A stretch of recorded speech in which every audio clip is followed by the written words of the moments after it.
Does the government work for us or do we work for the government? What if Democrats and Republicans were two wings of the same bird of prey? Tonight, what if elections don't matter? What if elections were actually useful tools for social control? What if they just provided the populace with meaningless participation in a process that validates an establishment that never meaningfully changes? What if that establishment doesn't want and doesn't have the consent of the governed? What if the two-party system was actually a mechanism used to limit so-called public opinion? What if there were more than two sides to every issue, but the two parties wanted to box you into a corner, one of their corners?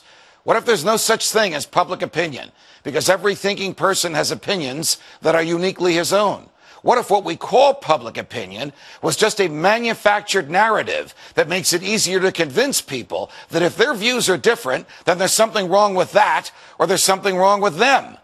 What if the whole purpose of the Democratic and Republican parties was not to expand voters' choices, but to limit them? What if the widely perceived differences between the two parties was just an illusion? What if the heart of the government policy remains the same no matter who's in the White House? What if the heart of government policy remains the same no matter what the people want? What if those vaunted differences between Democrat and Republican were actually just minor disagreements? What if both parties just want power and are willing to have young people fight meaningless wars in order to enhance that power? What if both parties continue to fight the war on drugs just to give bureaucrats and cops bigger budgets and more jobs? What if government policies didn't change when government leaders did? What if no matter who won an election, government stayed the same? What if government was really a revolving door for political hacks bent on exploiting the people once they're in charge? What if both parties supported welfare, war, debt, bailouts, and big government? What if the rhetoric that candidates displayed on the campaign trail was dumped after electoral victory? What if Barack Obama campaigned as an anti-war, pro-civil liberties candidate and then waged senseless wars while assaulting your rights that the Constitution is supposed to protect?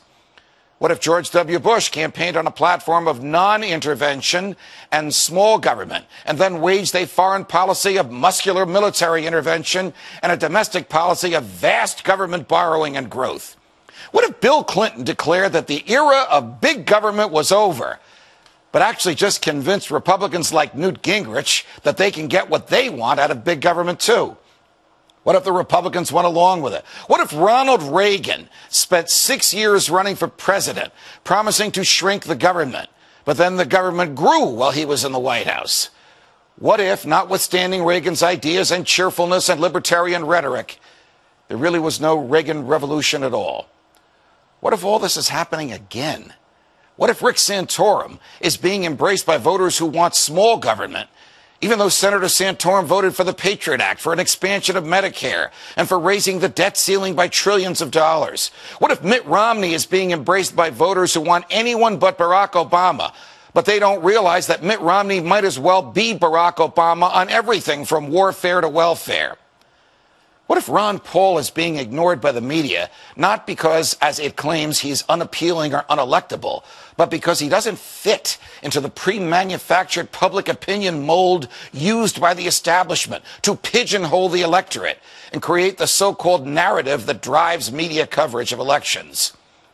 What if the biggest difference between most candidates was not substance, but style? What if those stylistic differences were packaged as substantive ones to reinforce the illusion of a difference between Democrats and Republicans? What if Mitt Romney wins and ends up continuing most of the same policies that Barack Obama promoted? What if Barack Obama's policies, too, are merely extensions of those from George W. Bush? What if a government that manipulated us could be fired? What if a government that lacked the true and knowing consent of the governed could be dismissed? What if it were possible to have a real game changer? What if we need a Ron Paul to preserve and protect our freedoms from the government? What if we could make elections matter again? What if we could do something about this? From New York, defending freedom every night of the week.